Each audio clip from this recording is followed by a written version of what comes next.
For the sole purpose of welcoming our next guest, I want to mention that North Carolina is leading William and Mary 10-0. And I say that because our next guest was once a standout, was it tight end or place kicker at William and Mary? We welcome Joe Person, covering the Panthers for The Athletic. Good evening, sir. How are you? Joe, are you there? Oh. Hello, Joe. How are you? Did you ask if I was a place kicker or a tight end? Come on, man. How you doing, buddy? I'm doing great. How are you? I'm doing well, man. Appreciate you having me on. Oh, appreciate you taking time out because I know. Wait a minute. Which was it? I think it was a tight end. I'm assuming tight end. I was a tight end. Okay. Played with Mike Tomlin, which Phil will remember. Yes. Mike was a wide receiver, and I guess I missed Sean McDermott by 1 year. He came right after I left. So we had a little run there. It's like those guys, I guess, made the good decision to go into the coaching world of football, and I've decided to write about it. I think they're making a little bit more money than I am. But you know what? Had you been around during NIL days, think of the clam you would have made.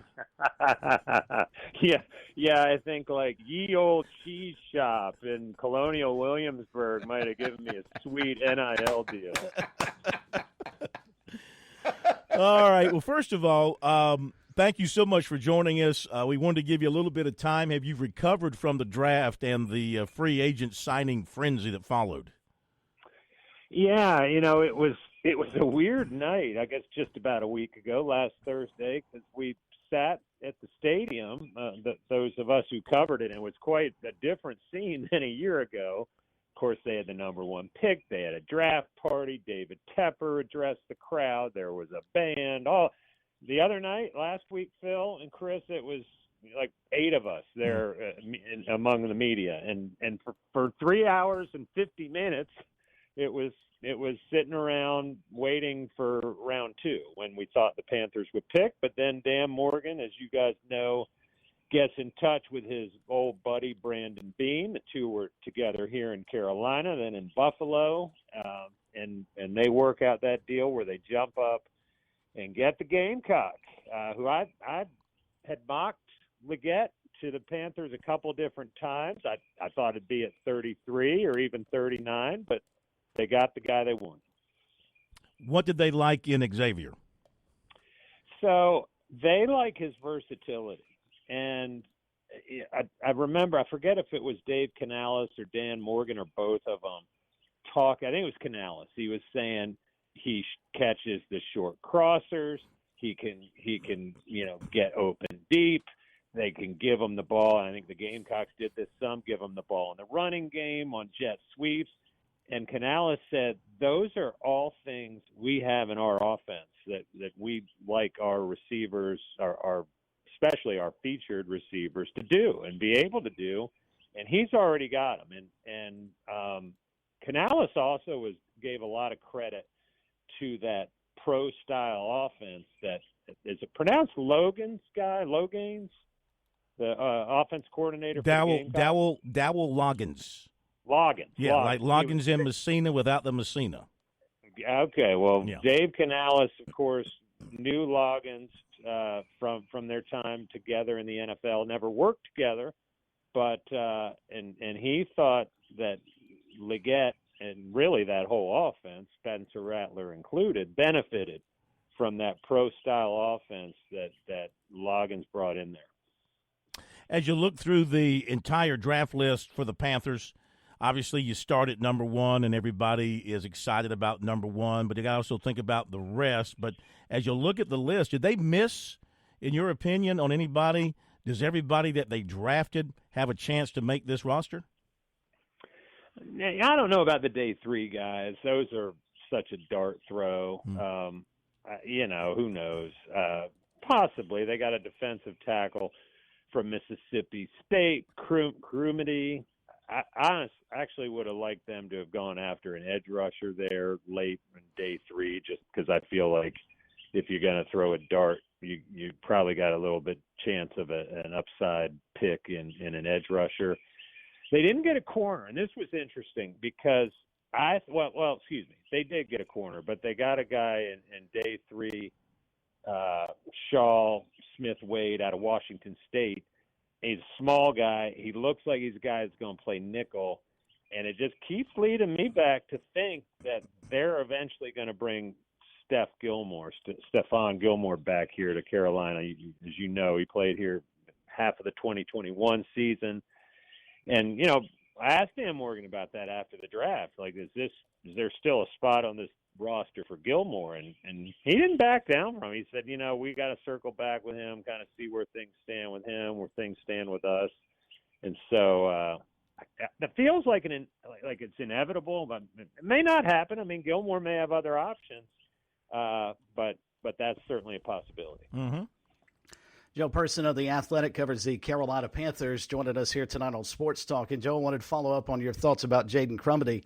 A lot of people believe that may have been the reason the overall draft wasn't as sharp or graded as high as maybe it could have been. I've seen anywhere between a C and all the way up to a B-plus grade for the Panthers.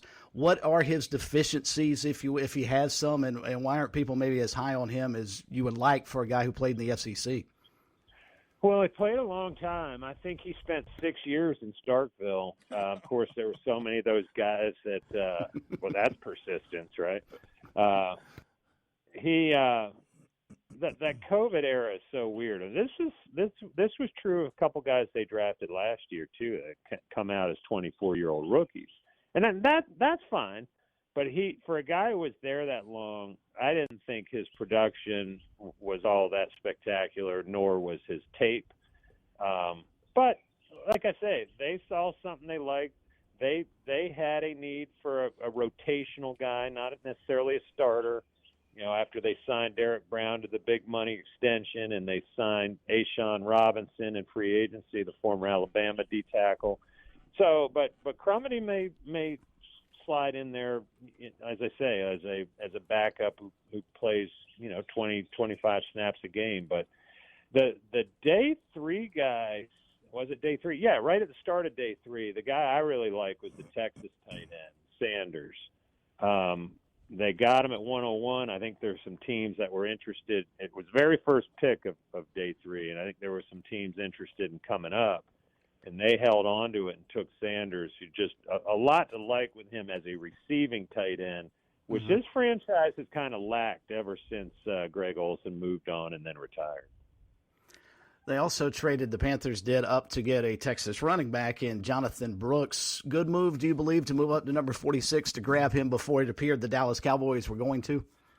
Yeah, I guess so. That was a little weird one because I do like that they traded back out of 39 with the Rams, and they got a second-round pick back for next year that was missing, and they had traded that pick away as part of the big Bryce Young package. So they moved back.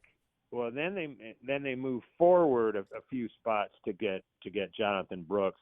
Only thing I didn't love about that is, and I do think that Dave Canales and Dan Morgan had the benefit of not drafting for immediate needs.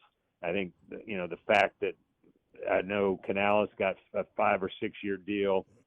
Morgan very close with Dave Tepper, obviously, to get that promotion.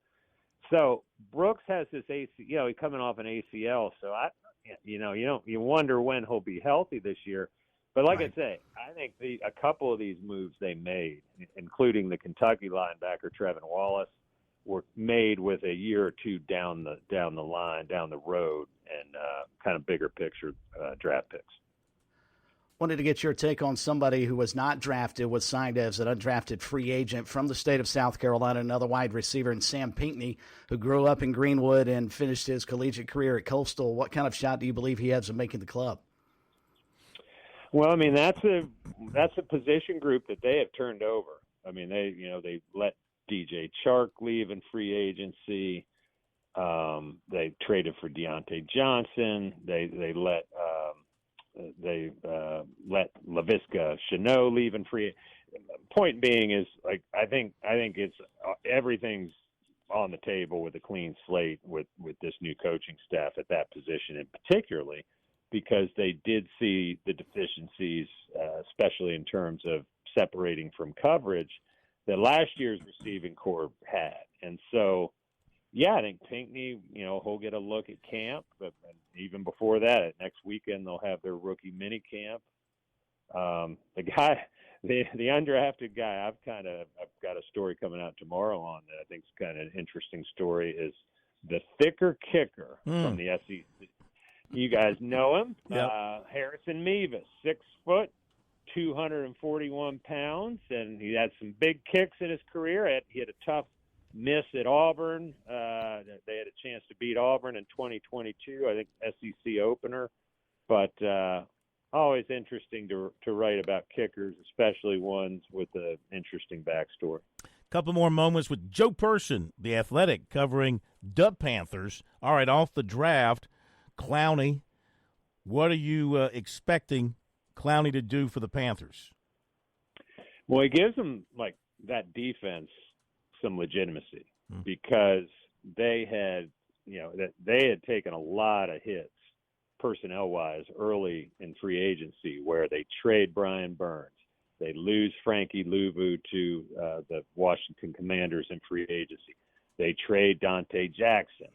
And those are like three, with the exception of Shaq Thompson and Derek Brown, like those were 3 of their 5 real leaders on that defense. And so you kind of looked at that depth chart before they got Clowney, and you're thinking, like, who on this defense do you have to game plan for? Like, well, there's like nobody, an offensive coordinator right now, has to scheme for, like, let's get an extra blocker for and ship this.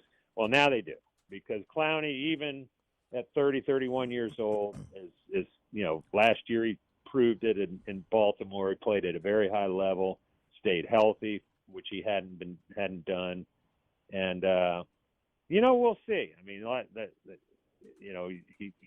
he wanted to get paid this off season. That was more important, or as important, I should say. Like, he had, according to people around him, he had taken like a discount to go chase the Super Bowl with the Ravens, but he stayed healthy and wanted a nice contract, and he got one here. And it wasn't super long, so the Panthers protected themselves. But yeah, it'd be interesting if it ends up court. And I'm sure you guys saw or heard that when we got him on Zoom when he first signed here, he was stumping loudly for his former South Point High School and South Carolina teammate Stephon Gilmore. Oh yeah, absolutely. You cut your teeth covering the college game right here in Columbia, covering the Gamecocks and the SEC. Now, of course, you've been with the pros for many, many years. But can you believe now that guys who are in the position you were in, guys and gals, in the position you were in covering the college game, have to deal with some of the same type of stuff that you deal with in the pros? We're talking about free agency. We're talking about getting paid. We're talking about changing teams on an annual basis.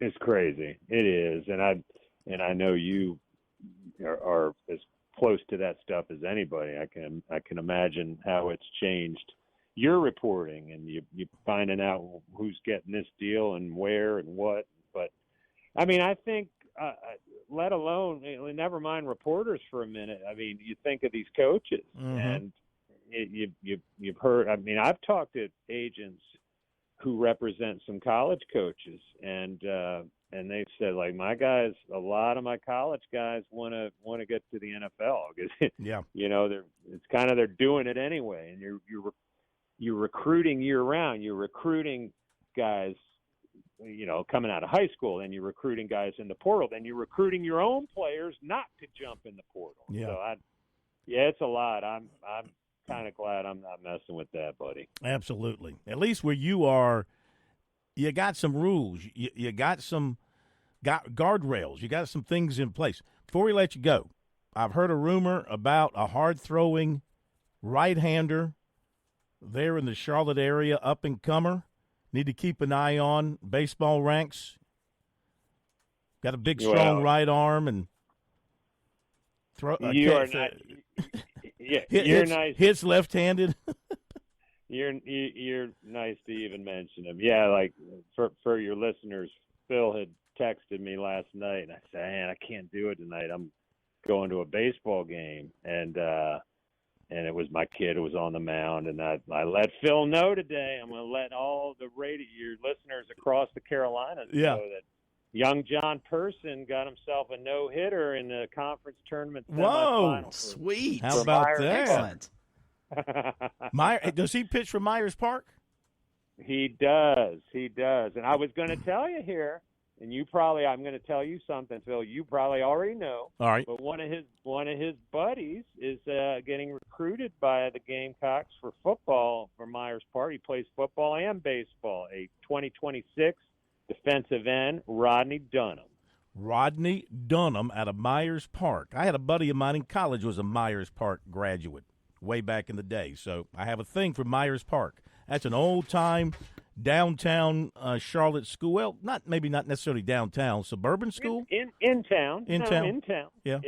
All right. I know Myers Park well. Hey, my friend, we thank you so much. Great stuff on the Panthers. Enjoy the OTAs and everything else. We love reading your stuff. I'm an original subscriber to The Athletic, so you're still taking my money. Hey, I appreciate that, and let's get together soon, man. We'll do it. It started out for $1, Joe. You know, Joe. It was $1. Then the next time I came around, it was $75. I don't know how that happened. Well, inflation, man. Thank you, brother. See you soon. Y'all take care. All right, take care. Joe Person, Panthers Athletic. Be back in a moment.